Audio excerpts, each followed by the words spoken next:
دوستو یاد رکھنا، تگڑا اور مضبوط جوان پتہ کون ہوتا ہے؟ جس کی نظریں پوری طرح اس کے کنٹرول میں ہوں۔ یہ علامت جوانی ہے۔ جس آدمی کا پوری طرح، دو لوگ دنیا میں کبھی کوئی کارنامہ سر انجام نہیں دے سکتے، ایک جو حرام کھاتا ہو، ایک جس کی نظر ناپاک ہو۔ محمد بن قاسم جب یہاں آئے تھے نا، تو ایک دن بڑے پریشان تھے، تو ایک بزرگ کہنے لگے آپ کیوں پریشان ہیں؟ کہنے لگے راجہ دہر سے مقابلہ ہے اور ہماری فوج تو سندھ کے رستے بھی نہیں جانتی، زبان بھی نہیں جانتی، لڑیں گے کیسے؟ دو چار دن کے بعد ان بزرگوں کی دوبارہ محمد بن قاسم سے ملاقات ہوئی تو بڑے خوش تھے۔ کہا اب آپ کیوں خوش ہیں؟ کہنے لگے وہ میرا مقابلہ نہیں کر سکتا، میں نے تحقیق کر لی ہے۔ کہا کیوں؟ کہنے لگے نظر کا گندہ ہے، اور جو نظر کے گندے ہوتے ہیں وہ میدانوں میں ٹھہرا نہیں کرتے۔ میدان کے لیے نکلنے کے لیے پاک جوانی کی ضرورت ہوتی، تطہیر مزاج ہونا ضروری ہوتا ہے، پاکیزہ افکار اور سچی اور سچی ستھری سوچوں کا ہونا ضروری ہوتا ہے۔ اس لیے فرمایا کہ میرا مقابلہ نہیں کر سکتا۔ حضرت عبداللہ ابن حذافہ کمرے میں تھے، تو وزیر کی بیٹی اندر سجی سنوری پہنچ گئی۔ جیسے ہی آپ نے اس کفر کی چال کو دیکھا تو تیمم کر کے نفل شروع کیے۔ وہ ساری رات بیٹھی رہی، رب کا بندہ ساری رات عبادت کرتا رہا۔ عبادت بڑا سہارا ہے، مصلی بڑا سہارا ہے اللہ کے بندوں۔ صبح دروازہ کھولا، وزیر نے اپنی بچی سے پوچھنا چاہتا تھا رزلٹ کیا نکلا، تو وہ کہنے لگی پیچھے ہٹ جا، اب تیرا میرا تعلق کوئی نہیں، میں نے نبی پاک کا کلمہ پڑھ لیا۔ اس نے کہا میں نے بھی زمانہ دیکھا ہے، پر یہ کیا لوگ ہیں، کستوری کے بنے ہوئے، سندل سے دھلے ہوئے، کہ میں ساری رات کمرے میں رہی اور 100 اور 1000 آدمی جس جوان کا مقابلہ نہ کر سکے، اتنا طاقتور جوان کمرے میں رہا اور اس نے نظر اٹھا کے نہ دیکھا۔ او کچا رنگ للاری والا جڑا چڑھدا تے لیندا رہندا ہے، اے عشق تیرے دا رنگ محمد چڑھیا پھر نہیں لیندا۔ میں کہا ایک دفعہ نظر اٹھا کے نہیں دیکھا، کمال ہو گئی۔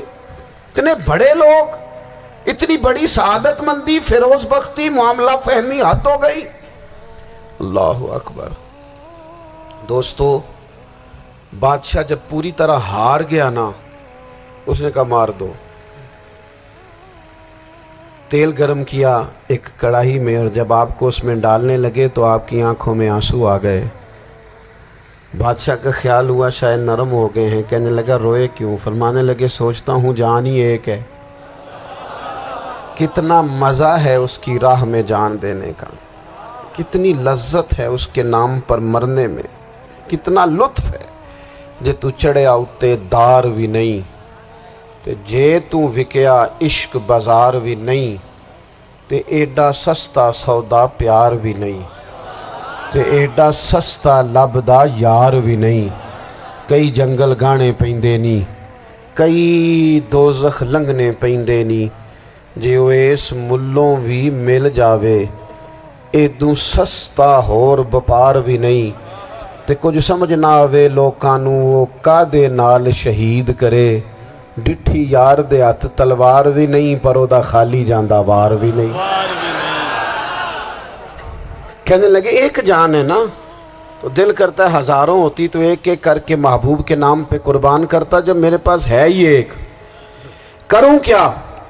حضرت عبداللہ ابن حذافہ رضی اللہ تعالیٰ عنہ جب روئے اور بادشاہ نے یہ بات سنی، تو بادشاہ اٹھ کے کھڑا ہو گیا، سارے وزیروں مشیروں کو کہنے لگا تم نے کہا تھا نا بندہ ضائع کرنے والا نہیں، یہ بھی ضائع کرنے والا نہیں۔ کہنے لگا میرا ماتھا چومو، تم جیسے لوگوں کو قتل نہیں کرنا چاہیے، آزاد کرنا چاہیے۔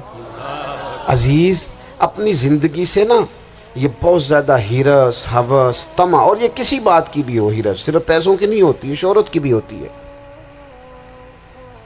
یہ بیماری انسان کو اقتدار کی بھی ہوتی ہے، تعریف کی بھی بیماری ہوتی ہے، یہ سارے نقص ہوتے ہیں لوگوں کو، اور معاذ اللہ بعض جبوں کبوں کے اندر بھی ہوتے ہیں، وہاں بھی پنپتے ہیں۔ اپنی زندگی جب تک اس سادگی میں نہیں لاؤ گے جو رسول پاک نے عطا فرمائی ہے، جب لوگ آسانیوں میں پوری طرح الجھ گئے تو پھر وہ دور ہوئے اور کفر چڑھ گیا۔ دوسری بات، اللہ کے محبوب صلی اللہ تعالی علیہ وسلم کی محبت ہم سے تقاضا کرتی ہے کہ ہم اس مشن کے لیے کام کریں جس مشن کے لیے رسول پاک نے کام فرمایا ہے۔ ہم سارے کام بڑے مضبوطی سے، سوچ سمجھ کے، تدبر سے، حکمت سے، تقاضوں کو مد نظر رکھتے ہوئے کرتے ہیں۔ سارے کام دین کے